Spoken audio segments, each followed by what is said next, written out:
Welcome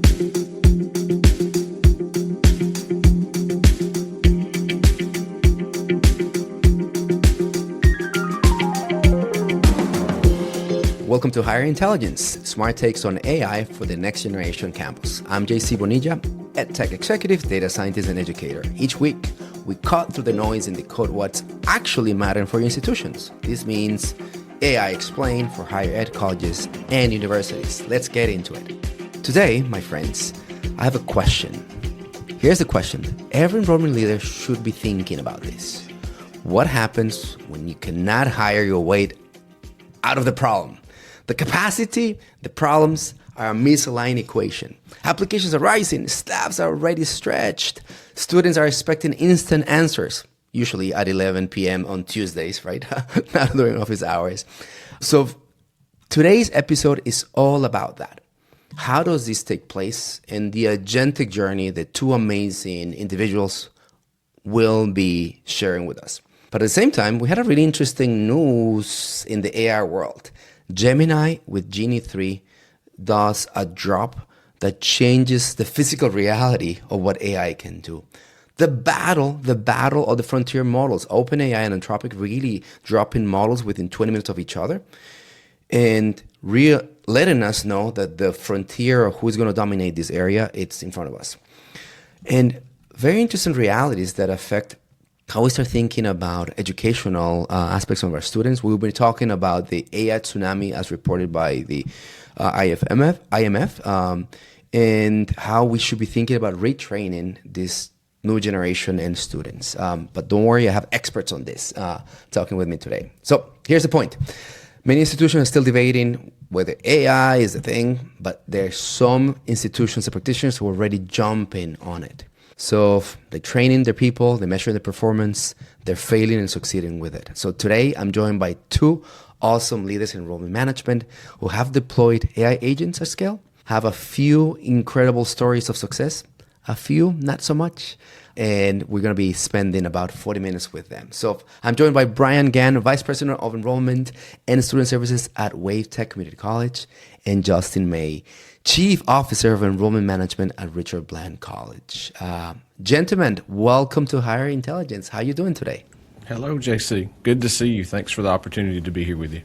Yeah, doing great, JC. Good to see you. As if you're actually looking at the feed in YouTube, you will know why Justin is here. It's pure looks, and you will know why Brian is here. Looks and accent. So I needed someone who looks like me and he sounds like me. What's the difference?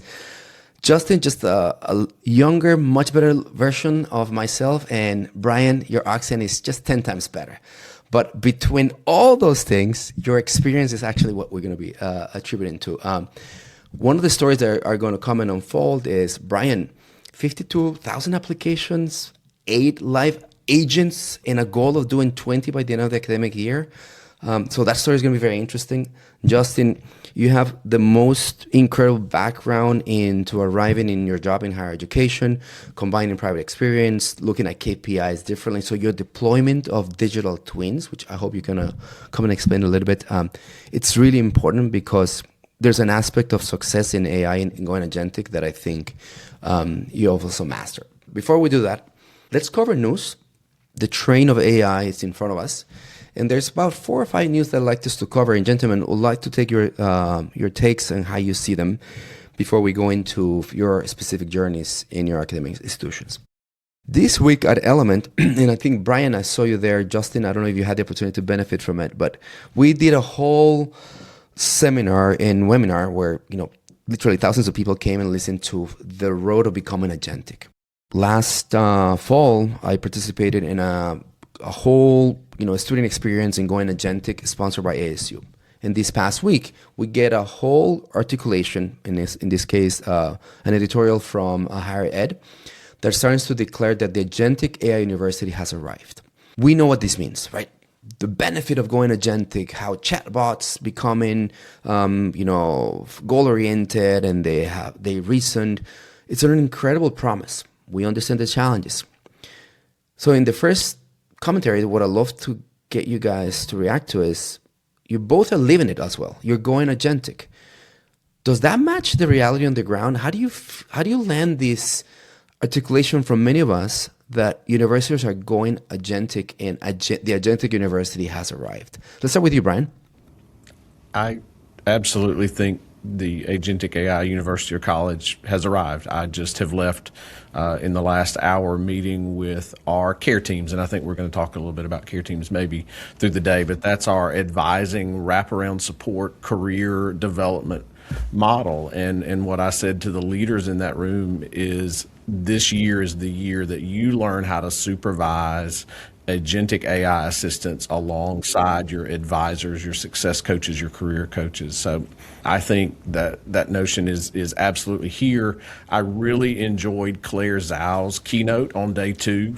She's fantastic, huh? Yeah, it was really good. And the visual that stuck with me was the org chart that she had, and that notion of hyper generalists and specialists and AI assistants. Yeah. And that very much looks like my org chart today. You threw the number 8 out there, and I've got a new number for you, which is 14. We're now live at 14 AI assistants, and the last 6 are in development. Thanks to our team, I want to shout out Rachel Devlin and Kathy Taylor because they're doing all the lifting at Wake Tech around developing those agents along with SMEs in the field. But yes, at my institution, it's absolutely here.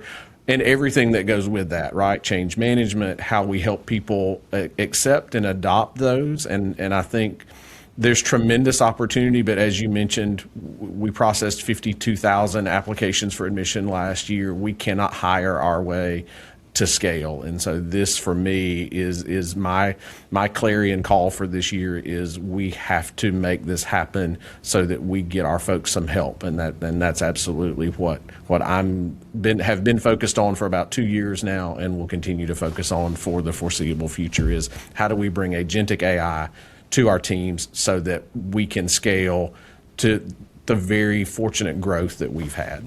I love that so much, Brian, because throughout this conversation, we're going to start hearing a lot of your colors of going agentic, right? Which, in my understanding of you as a leader, you're looking, you're humanizing this technology and kind of bringing, I don't know if I should call it an HR, but a people angle on it because it's the real of what agentic kind of promises to do. Justin, what about you? What do you think of that statement? Universities are going agentic or agentic, the agentic university has arrived.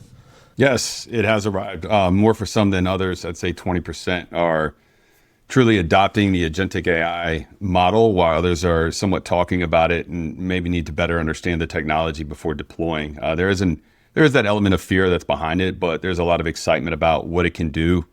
Brian alone had mentioned scale. Something that's really important for us over at RBC is going to be that personalized student experience, creating that momentum, ensuring that doesn't fall off. To hand that over to a counselor that does that manually, they can't maintain the consistency that's needed to be able to attract those consumers.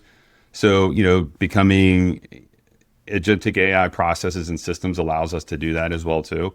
The exponential growth of this technology, I think, is really going to widen the gap from the early adopters to the laggards. And I know there's that old example, like if you take a piece of paper and fold it 40 times, it now reaches the moon. And that's how fast this technology is now moving. Our big focus was looking at, and I think the benefit is going to be those rev gen employees, those customer facing employees, the ones that are revenue protection, the student success, the ones that are revenue gen, going to be your admissions counselors that are out there shaking hands, creating relationships and awareness. Those are the ones that we're going to be able to offload 80% of those transactional duties and give that over to, or what we've done here, given that over to the agents themselves. So we've been able to increase market share. I think it was about 57% over the last 3 years. Similar to Brian, and I want to give some things that I've learned from you as we had these conversations and we worked together, right? So Justin, the balance between momentum and exponential, what that means to me and everybody listening, right, is that keeping up, it's hard because the technology is growing exponential, right? But momentum is something that there's some tricks, I think, and in your playbook, Justin, how you speak of MVPs and all those type of things, it's how momentum is created and sustained. So we're going to get more into that later on. But to your point about exponential, let's go to our second story because just this past week, The world was taken by a storm from two important technological drops. So I'd like to talk about Google's Genie 3 as a simulator of reality. So for those of you who do not know what this means, right? Think about image generation. A lot of people are having fun right now with Nano Banana or with Sora. This is a very different departure to how vision is being created. So Genie 3, coming from Google, represents a fundamental departure on how language models produce video, right? It's not text prediction, right? It's actually a world simulation. So what does that mean? A normal LM, right? It's kind of like a nerd who has left the library, knows every textbook and knows all the theory, but has not experienced the world. This new technology, in a way, is interactive and is trained on the physical aspects of 3D environments, and is natively done for video. So what does that mean? Think about Waymo. Gentlemen, have you been on a Waymo? It's incredible. Have you had the opportunity to be driven by a car as opposed to an Uber driver? Not yet. Justin either? Oh, it's incredible. So the Waymo moment, think about it, right? So you get into a car. By the way, Waymo right now is $126 billion. It's doing so well, right? So a car picks you up. There's no driver. It takes you from point A to point B. To generate that, it's been years of training on data and accidents and non-accidents that have to take place. So now here comes Genie 3, and I can start creating edge cases that doesn't take place. For example, hey, how should you drive through a tornado? Hey, in my city has snowed 3 times in the past 100 years. So here's a snowstorm on city XYZ, gets trained. We're gonna go crazy here, but how should I drive when there's an elephant on the highway? I've seen that in India, by the way. We should talk about that in a different segment. But this is the brilliance of Genie 3 that creates, using AI to simulate a physical environment that doesn't exist, and the reality, the physics of it are deployed to next level. This was the missing piece. We didn't have that. There were some aspects, but really it's an incredible progress. So, Justin, let me start with you. What are you hearing through the lens of, oh, great, more technology now, it's 3D simulations, and I don't know. What does your brain think when you hear this type of story? Yeah, I know sometimes it feels like we're drinking out of a fire hose with the amount of technology that's coming our way, but we are. Anytime I see any new tech, it's always a kind of a what's in it for me, what's in it for our students. And from this end and this application, I got real excited about is being able to think, how are we able to now take theory and allow our students to put it into practical application prior to actually graduating, where the rubber hits the road. Because we know in a vacuum, everything works perfectly. But it's when those students, they graduate to get into the real world, all these external elements are thrown their way, and they've got to critically think their way through it. So I believe that this is an environment that allows us to back a lot of that up as well too. And then another opportunity that we see, especially coming from the 2-year side of the house, is 51% of our kids don't know what they want to do once they actually come to college and or graduate. So from there is more of a career discovery component. So most kids grow up and do what their parents do because that's what they're familiar with, or they gravitate towards something they see on TV constantly because there's the familiarity.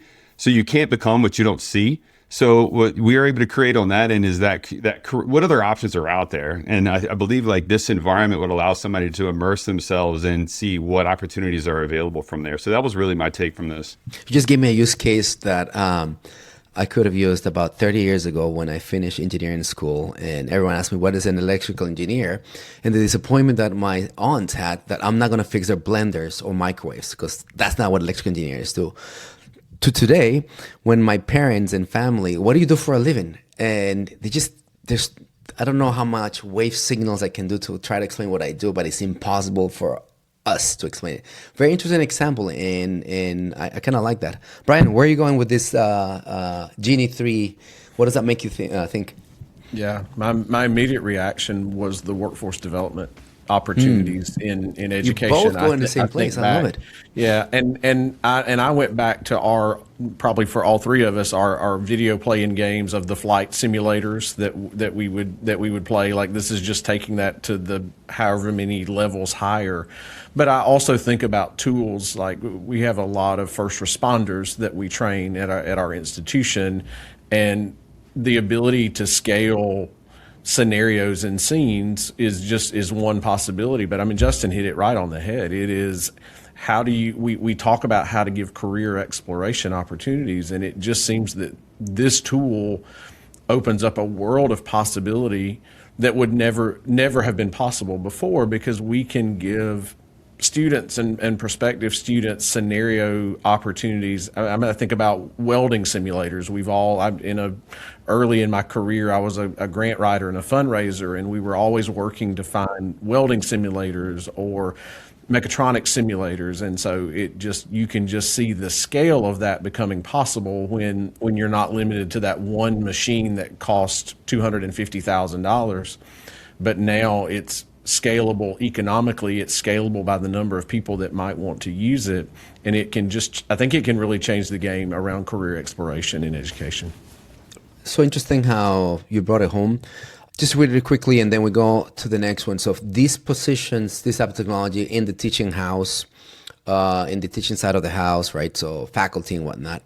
Quickly, do you see, back to my first question, do you see more advancement in going agentic on the teaching side of the house or in the operations side of the house? Where do you see we're farther ahead? Brian? I think it's probably a little bit of yes and.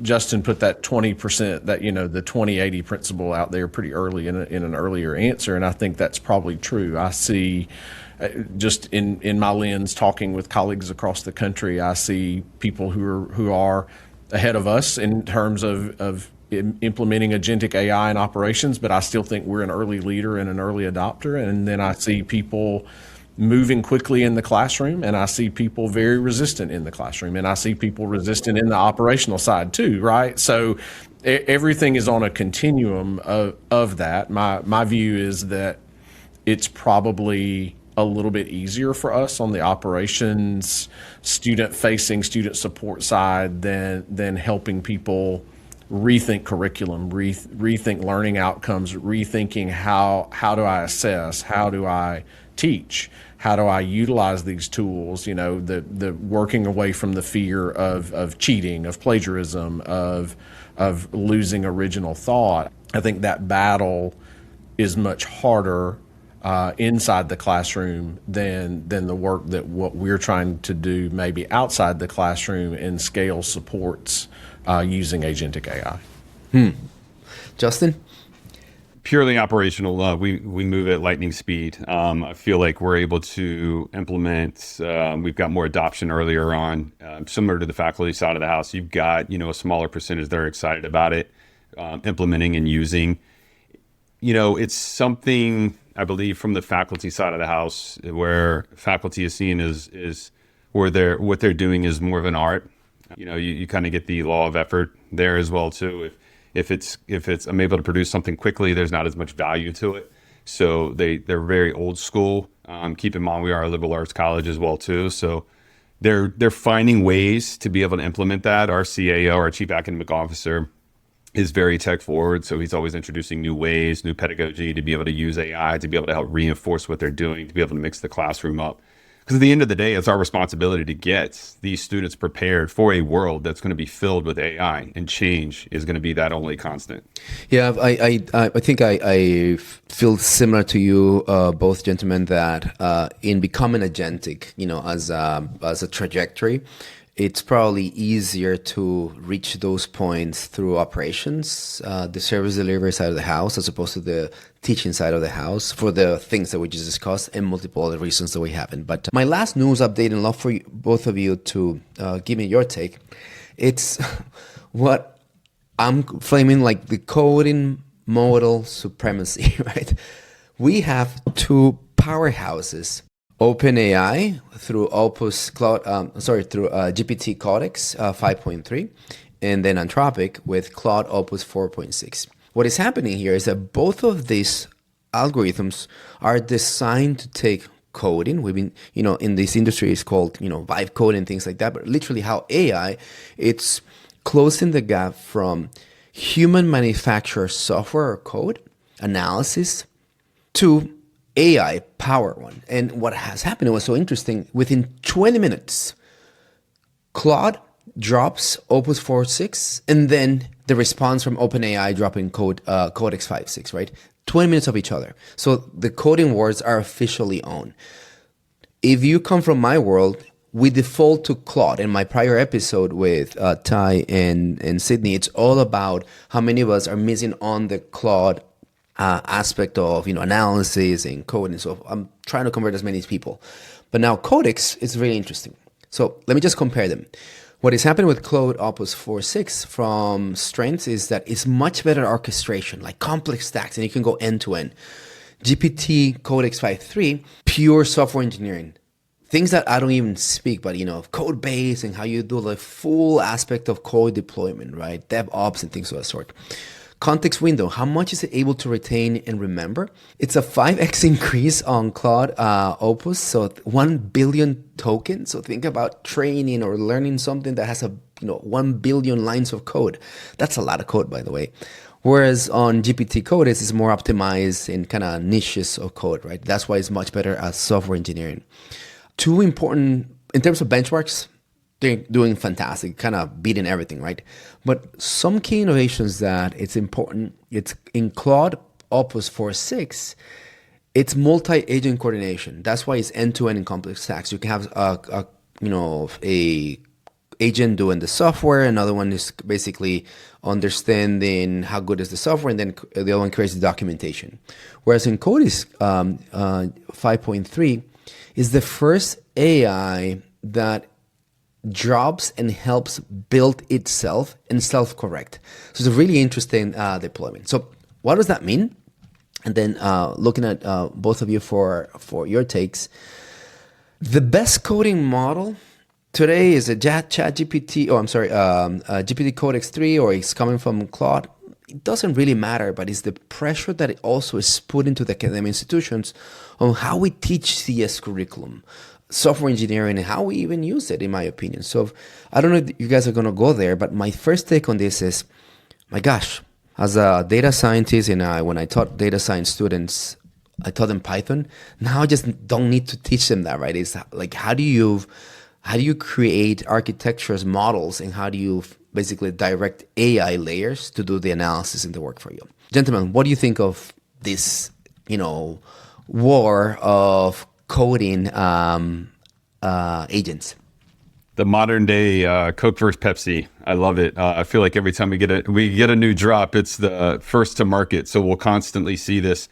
I'm not going to speak from your lens because that's not my background, but it's more so is the different competitive advantages each one has. I see, as Brian mentioned earlier, is going to be similar to an employee. All my employees are different. They have different skills. They have different strengths. I use them differently to deploy different objectives. It's the same thing I would use for each one of these. But it sounds like both brands are really understanding their end user and what's important. So I'm wondering, they're moving away from the subscription capture to be able to increase, their market valuation. They're now able to lean in for loyalty. They know what their users are looking for, so they're starting to craft more of the things that they're looking for.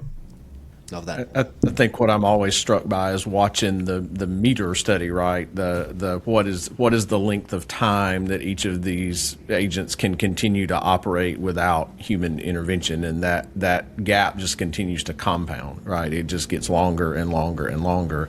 And so what does that mean as 6 months from now, 2 years from now? What will come forward?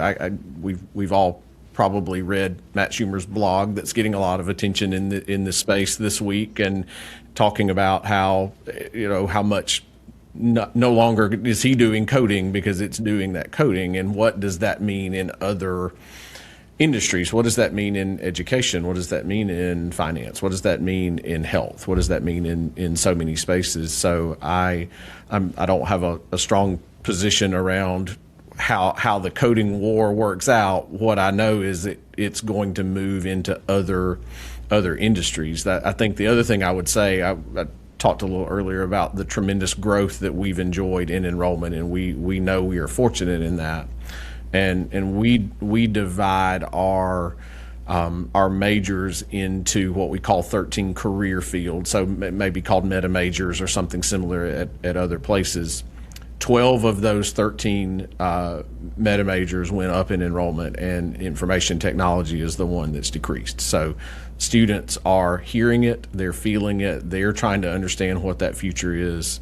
So your question, JC, is spot on in terms of what do we teach? How do we teach? What is the future? Because this was and has been for a long time one of our most rapid growing career fields and meta majors. And so where are we going from here? I guess it's the question we all are trying to understand the answer to.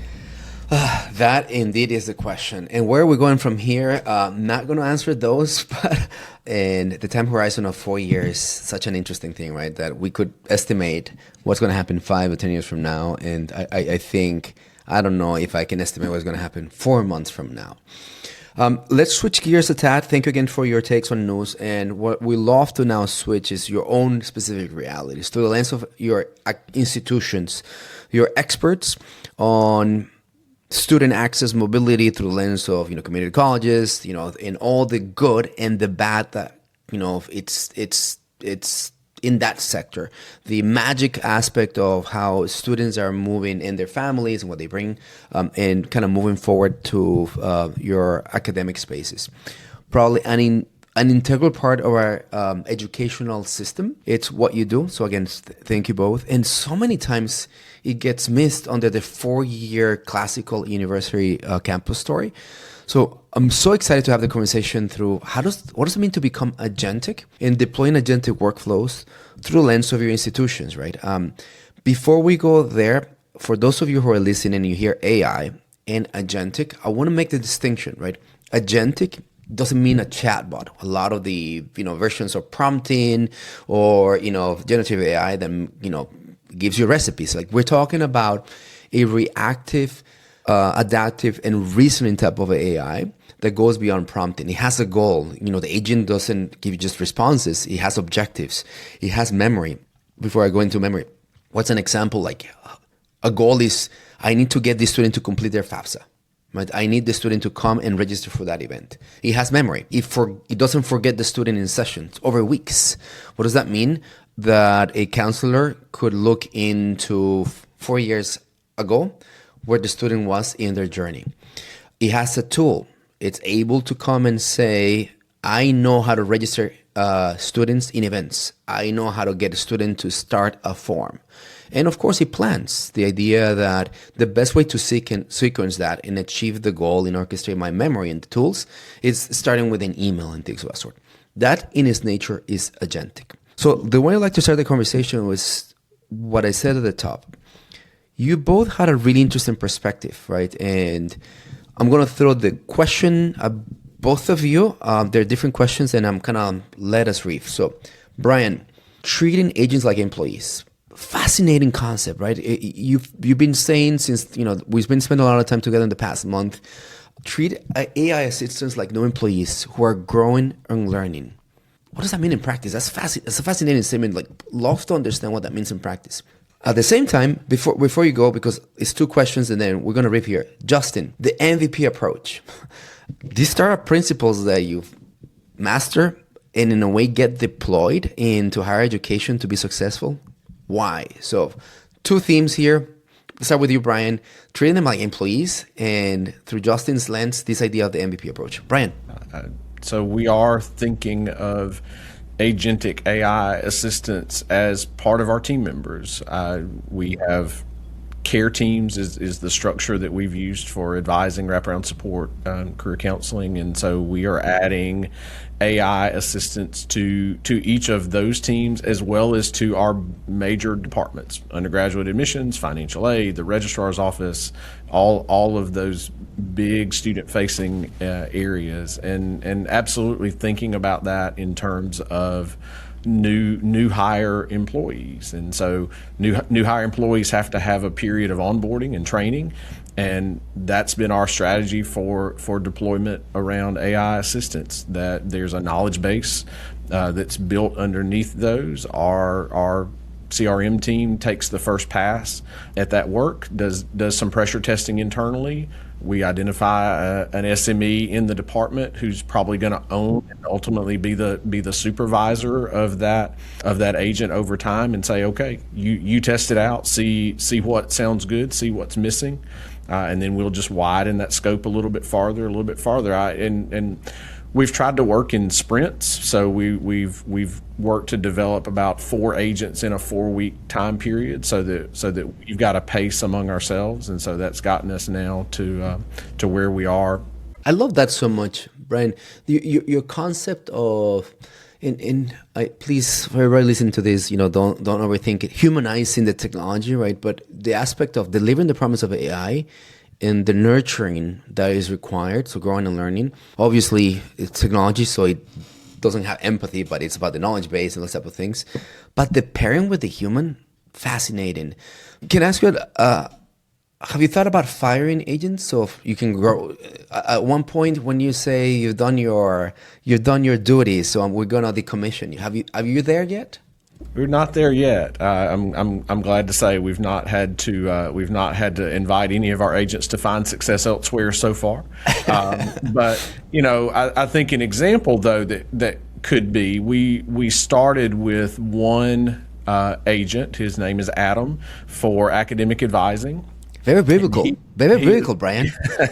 He's the first, right? So he's the first advising agent, and I can see a time in the future where Adam might be redeployed as we bring up AI assistants around each of those care teams, around each of those meta majors that are getting much more specific, digging in much deeper on career opportunities and career outcomes, on transfer opportunities, where we started with Adam to just build a knowledge base to help us understand what are students asking around advising, or what are the tasks that an AI assistant could take on in advising, just to give us some early pilot. I really work from that notion of the flywheel, that we have to go slow to go fast, and build that momentum. And so we in the care team deployment, we started with Adam, and he may get to retire or take on a new task in the future. We hopefully won't have to fire him, because he's been a stellar employee, shows up every day, does exactly what we ask of him, and knows exactly what we need him to know. So that's the good news. 24/7, they don't get tired. They're consistent, but still, maybe there's an opportunity to kick out Adam from the Garden of Wake Forest. Justin, your startup principles and really how you come with this approach with the MVP. Just walk me through that process. I just thought that was so simple, beautiful, and profound. An MVP approach and startup principles meets your methodology. Yeah, startup principles meet the higher ed. Well, traditionally, as we all know, working in higher ed, things tend to move through a lot of red tape in order to get there. A lot of what you're now proposing is going to be outdated the 9, 10, 11 months from now, or they want too big of a data set to even prove that it works. Being that technology is working so quickly, our goal is to really meet students where they're at. In the traditional sense, the application or the enrollment process is filled with what? Anxiety, fear, nerves. It's not an enjoyable process for students. So we wanted to make that more of a defining moment, something that they're talking about to their grandkids and their kids, and then also ultimately to their friends. And that's driving additional referrals as well too. So in order to do that is just taking the processes that we had and being able to break it down and say, at what points do humans have to be involved? Which ones are these transactional ones that we could offload to an agent? And in the beginning, that was it. It was taking the smaller ones that we could say, hey, look, and a human does not need to be involved in these SMS email nudges here for transcripts. That's purely transactional. So in doing that, it's like, well, let's deploy to, let's A/B test this. Let's take a small segment. Let's test it for a month. Let's see what the results are.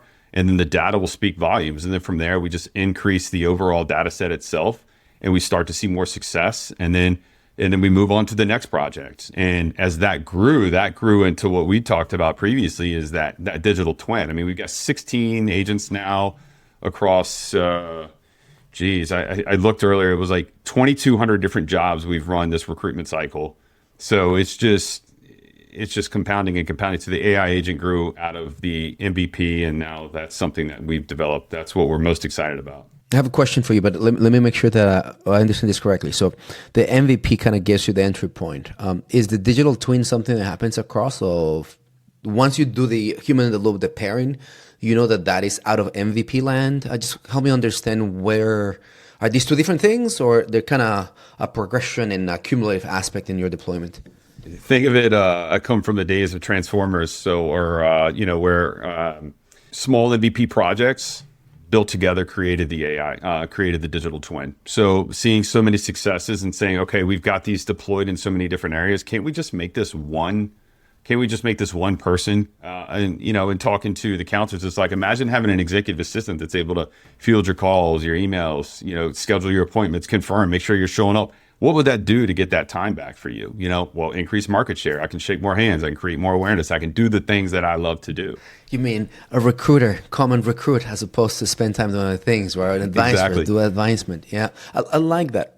Let me stay with you. One of the things I've been talking a lot to our teams that do AI enablement through Element, it's a framework, what I've called a T-shaped deployment. Your deployment realities are fascinating, right? So in a way, different but complementary, right? So if you're pairing, Brian, of the SME to an agent, in a way, looks like a digital twin in Justin's deployment. But here's the question. A T-shaped model means that I've had a win, maybe an MVP, maybe Adam. So now I need to see, what do I do next? So I can go horizontal, meaning I did this for events. So Adam is an expert on events, or my MVP is on events. So now let me bring this to the next thing adjacent to an event. How do you basically do campus tours? How do you do, in your process, how do I get the student to submit the application with all the documents so I can say yay, nay type of thing, and then move to the next stage, right? Because your admissibility is very different, right? So that's horizontal. Vertical means Adam becomes deeper. Your digital twins keep on going deeper. So within events, so now I'm going to do, I don't know, if you do an open house that you serve food, so I'm going to do the nutritional and dietary constraints. Within that, I'm going to take, a customized walk-in tour of the facility based on what I know. So you go in deeper. How do you think about the nuance of, I want more different use cases? Longitudinal, right? Going to different offices, for admissions, maybe jumps to the registrars or whatnot, versus horizontal and deeper. Justin, let's start with you now.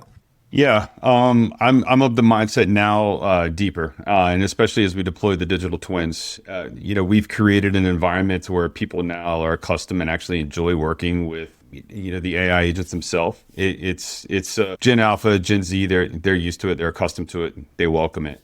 But within that, to be able to create that hyper personalization that they're looking for, to ensure that we understand them, it's really creating more of a value prop that we're able to do. So our processes are relational versus transactional, or at least we sell the relationship. People they attend the school when they know you, like you, trust you. So when we can say, hey, JC, we know you're interested in X, you want to do Y, these are your concerns. So it required us to go back to our application and edit some of the things so we could create these personas that we had. It drops them into the persona. And I know, based upon our application submitted to admitted, a student needs at least 13 and a half contacts before they make that shift. And it's got to be within 21 days. So within those 21 days, they fall out, and our time to lose is beyond that. And within admit, it's 24 days. So we've based upon previous data, we've been able to take the amount of contacts, the average, our time to win, be able to divide it by stage, and then, let's say, inject those inputs into the agent itself, so they know at which pace and consistency to be able to contact and how to contact. Love that. Brian, same question. How are you thinking about your 14 agents for the 15? Is it longer or deeper? Is Adam becoming more knowledgeable, or is there Noah coming, or I don't know, any other biblical figure that you may want to throw? I think of it as yes and, JC, because you only get two yes and in this conversation, so you're tapped out already. All right. Well, for me, it's a cycle. So we're going to go wider right now. I know the more data inputs that I can bring to those AI assistants, the better that they then can go deeper. And so for me, one of the next areas of expansion is going to be student life, student activities, because I need to know how engagement looks, and we need the agents to know what engagement looks like. The more that we know about that engagement, then the deeper that we can go to see better signals on who is not feeling belonging at the campus, who does not feel like they fit at the institution. And so I've got to have a cycle of where I go wider and then I go deeper and then I go another step wider. I've got to then bring in tutoring and learning into what the AI assistants can see. And so it's just a repeating cycle. It is implementation is never finished. It is just we continue to evolve and we continue to get better. I'm going to go wider and then I'm going to go deeper and just keep that cycle going. One more question here before we go to the next section. So on your deployment realities, sure, Justin, you're the Chief Enrollment Officer. Brian, you're the VP of Enrollment Student Success. Your tentacles and your influence in the academic institutions you represent are big and large and at the top. So yeah, you can come and say, I go deeper, Justin, I go wider, Brian. But now I'm JC, I'm just basically a, CRM admin, and I'm crushing this agentic stuff, but I look up and there's a Brian up there. What's the advice? Go deeper, go wider. Generalize it. I know that it's context specific, but what do you think is the better deployment? I have one agent that works. Do I look horizontal, wider, or do I go deeper? I'm going to defer to Brian's answer, yes and. No, I think it's dependent upon the school. The reality is, and this is what most professionals don't do, is shop their own processes. Where are the biggest bottlenecks, and what's the one thing that can be removed? So is it something that requires some breadth of knowledge and personalization? If so, then you go deep. If it's something that is just very transactional and it's a removal of that bottleneck, opens up the floodgates, well, then maybe that's the fix. But I think every institution is different. We look at it through the lens of the curse of knowledge. We think students know everything we know and they see everything we see, when in reality they know none of that. So in being able to come through and just, when's the last time you submitted an application? How quickly are your people calling you back? What do the emails look like from your cell phone? When you hit the links, are they actually working? When you call, are people answering? It's those simple fundamental things that essentially are our first impression that so many schools are failing at. And that's where I think a lot of these agents can immediately be plugged in and fixed. I think the thing I would speak to there is you made that notion of kind of where we sit in the organizational chart. And so if I were talking to other chief enrollment officers, my advice would be that you need no distance between you and that CRM administrator. That should be as close to you in your organization as you can make it. I think that if you're going to make this work, it needs to be right next to you in your org chart so that you can help guide the ship, so that you can help say, now we go wider, now we go deeper. This help and have a roadmap in front of you. We've developed about a 6-page roadmap for implementation as we think across all the different sectors of where this work touches us, from prospecting to the application process, post-admit processes, post-admit advising, wraparound support. How do we look at all that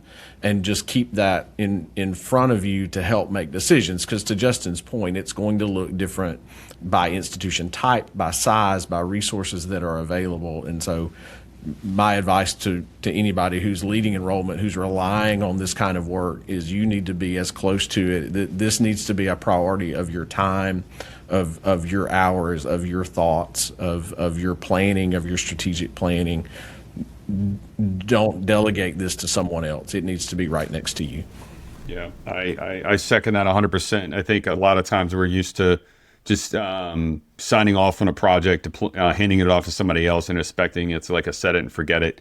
When in reality, in creating these SEMs and priority goals for years to come, the individual making those decisions needs to fully understand the implications of agents, agentic processes, the CRM itself, and what's coming down the pipeline. So as we know, it's a constant reading up on stuff.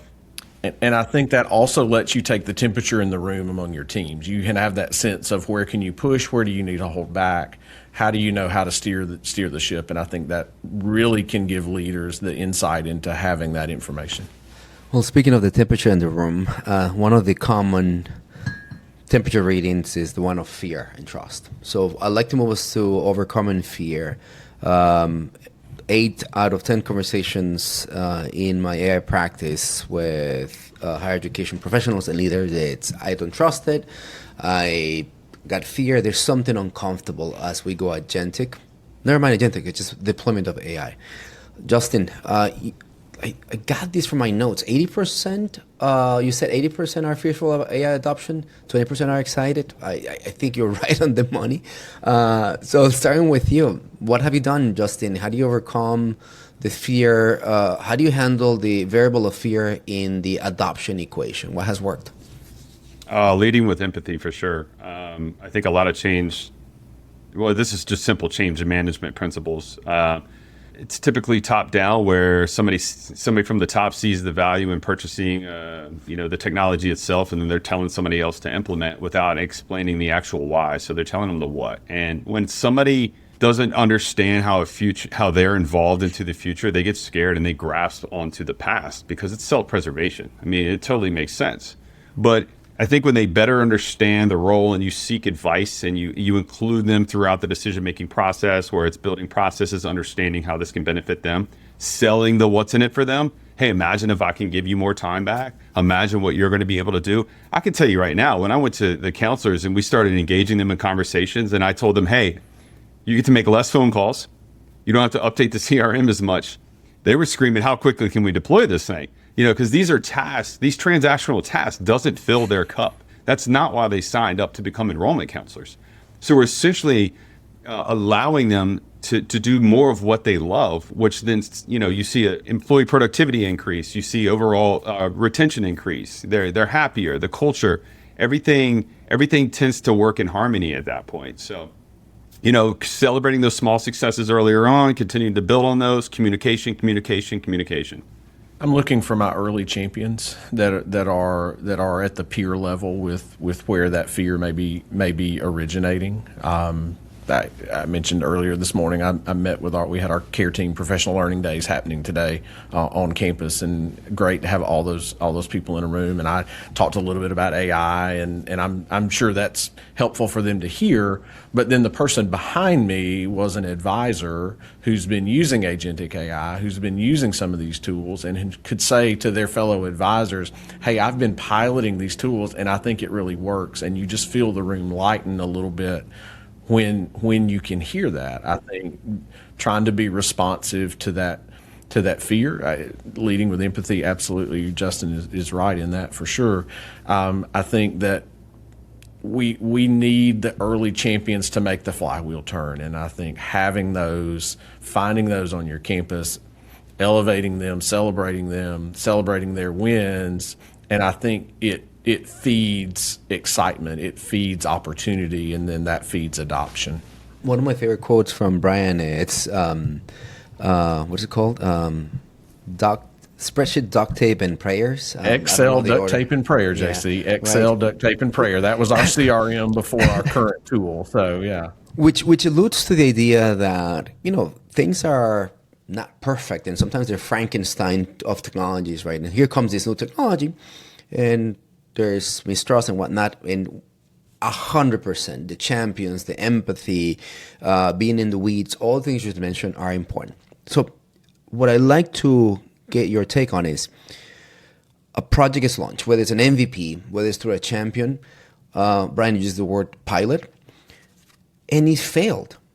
I mean, it'll be immature of me to think that you all have 100% hit rate from your MVPs and your pilots. It's impossible. I mean, if you're the best enrollment professional in the world that I've met. That's when I look at the counter, these Frankenstein spreadsheets, duct tape, and prayers type of thing. So how do you balance those?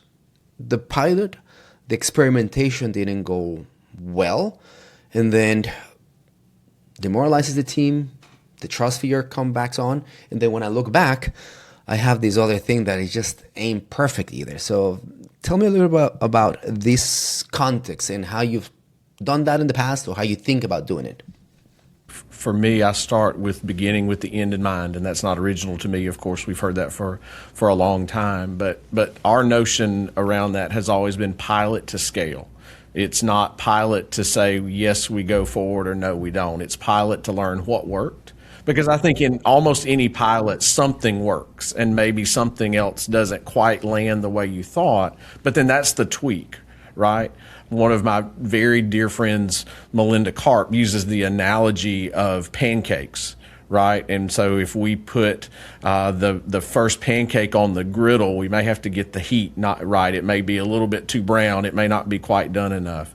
But we adjust the controls, we adjust the settings, and when we put that second pancake down on the griddle, now we've got some breakfast, right? And I'm making you hungry with this analogy. That's what I always try to do, is make people want breakfast with this analogy, right?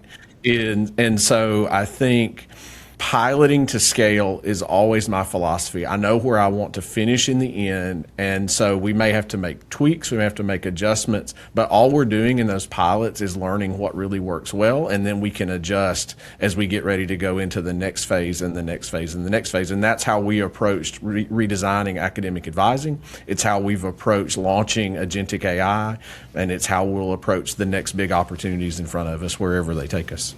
Nicely said. Yes to everything Brian said. I mean, failure is feedback for sure. I know, right? You're like, whatever he said.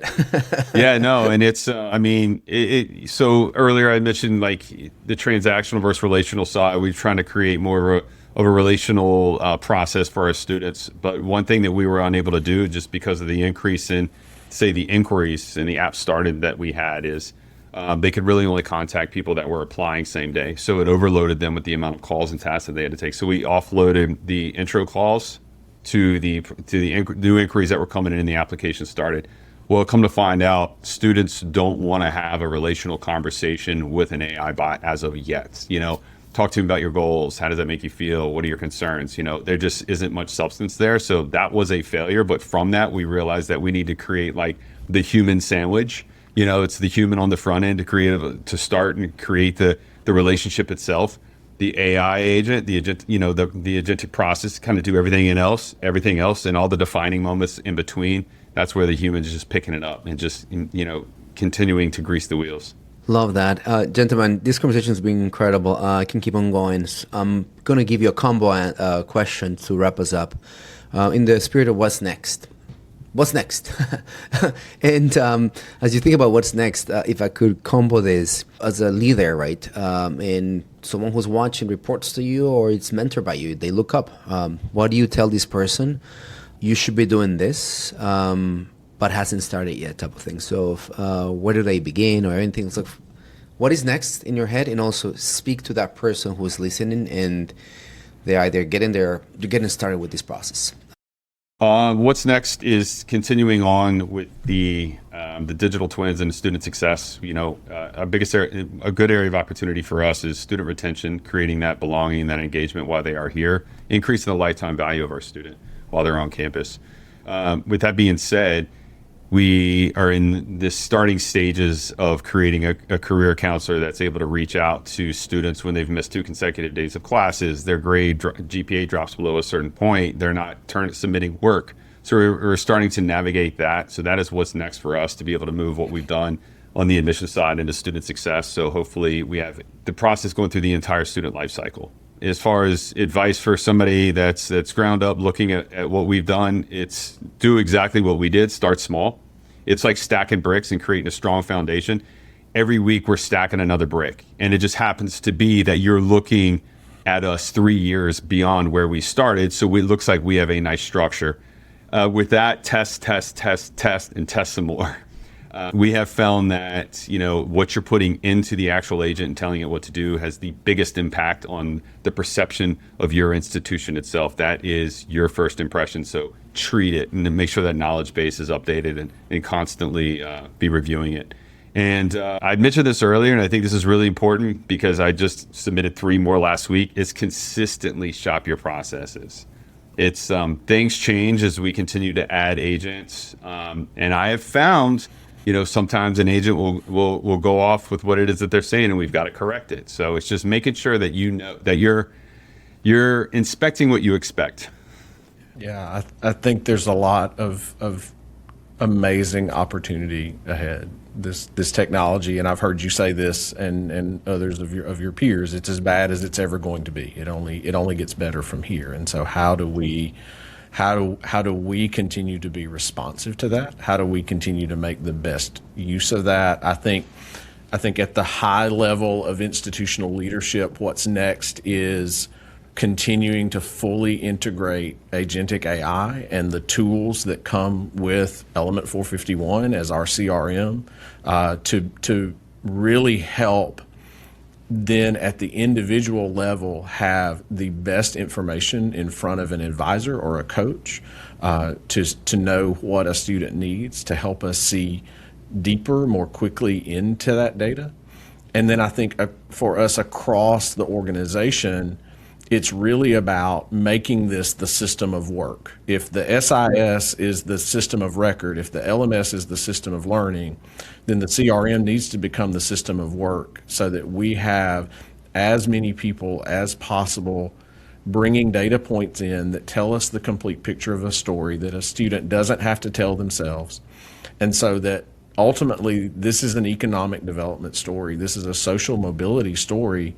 And it's all being helped at the capacity of AI assistance because we can't hire our way to capacity. We can't get there. And so we have to make that turn.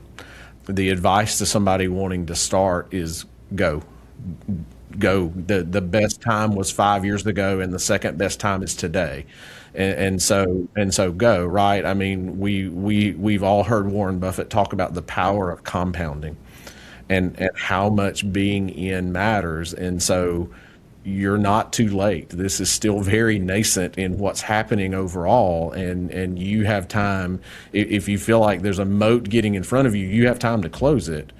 But you need to go and take advantage of the power of the compounding of the knowledge, the compounding of the technology, the compounding of it spreading across your organization, so that you can help more students. And so it becomes your workforce development story. It becomes your social mobility story too. Just go.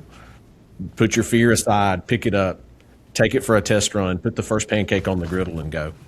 Gentlemen, incredible display of wisdom, good looks, and just basically appreciate so much your stories, your effort, and what you're doing here. Let's bring it home. And let's wrap this up. So this week, we saw AI in its landscape shift yet again.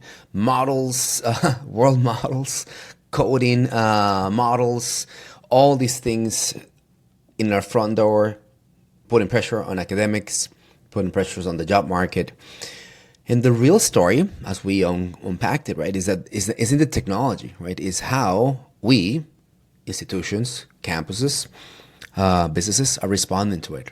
Brian, Justin, love that you're not waiting for the perfect solution. You're actually deploying it, learning, iterating, and going, right? You're treating agents like employees, onboarding them like digital twins, embedding them in your teams, and that's probably how you're getting ahead. As it was discussed, an 80-20 split, 80% fear, 20% excitement. That's real, but that is not the constraint. If anything, fear is not a strategy. And what I can leave with is an institution like the ones you are part of and the enterprise and teams that you're leading stand out because you understand this aspect of student to scale or pilot to scale, and that's kind of where it's at. So learn so much from you guys. Really appreciate your time here, and thank you for what you do. So that's it for this week. I'm JC Bonilla, and this is Higher Intelligence, smart takes on AI for the next generation campus. Justin, Brian, thank you so much. Pleasure, JC. Thank you. Thanks for listening to Higher Intelligence. This show is part of the Enrollify network, home to the largest collection of podcasts in higher education. Enrollify is where higher ed goes to grow. You can find more podcasts, webinars, videos, blogs, and more. Visit Enrollify.org and subscribe to get new content sent directly to your inbox. Enrollify is brought to you by Element 451, the AI agent platform for higher education. Learn more at element451.com.